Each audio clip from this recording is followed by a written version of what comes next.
વધુ એક સમાચાર જયંતિ સરધારા મામલે મળી રહ્યા છે। બબાલ મામલે આ સમાચાર મળી રહ્યા છે, તેની પર પણ નજર કરી લઈશું।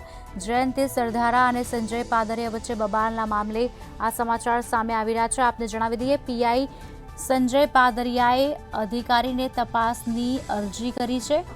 તપાસના અધિકારી બીજે ચૌધરીને સંબોધિત કરીને અરજી કરાઈ છે। મામલાની તટસ્થ તપાસ કરાય તે બાબતે રજૂઆત કરવામાં આવી છે। સમાચાર આપને જણાવી દઈએ, રાજકોટથી છે અને તે ફરિયાદ જે નોંધવામાં આવેલ છે તેનાથી વિપરીત છે।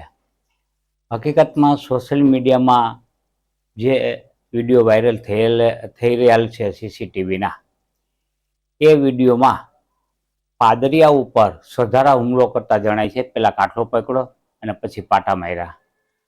આ હુમલામાં સ્પષ્ટપણે સરધારા હુમલો કરી રહેલો હોવા છતાં અને પીઆઈ પાદરિયા પાસે કોઈ હથિયાર ન હોવા છતાં, એવું વિડીયોમાં ફલિત થતું હોવા છતાં પીઆઈ પાદરિયા વિરુદ્ધ જે ફરિયાદ નોંધવામાં આવેલ છે તે કોઈના કહેવાથી નોંધવામાં આવેલ હોય અથવા તો પીઆઈ પાદરિયાને હેરાન પરેશાન કરવા માટે આ ફરિયાદ નોંધવાનું સ્પષ્ટપણે જણાય છે।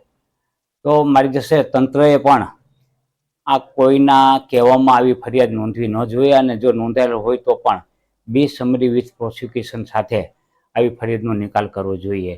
કારણ કે સીસીટીવી એ સ્વયં સ્પષ્ટ છે કે એમાં પાદરિયા પાસે કોઈ હથિયાર ન હોવા છતાં પાદરિયાએ સરધારા ઉપર જીવલેણ હુમલો કર્યાની જે કલમ લગાવેલ છે તે કલમને દૂર કરવી જોઈએ અને સામાન્ય પ્રકારની જે મારામારી થઈ છે, જે હાથાપાઈ થઈ છે, એને આવી ભારેખમ ફરિયાદ કલમ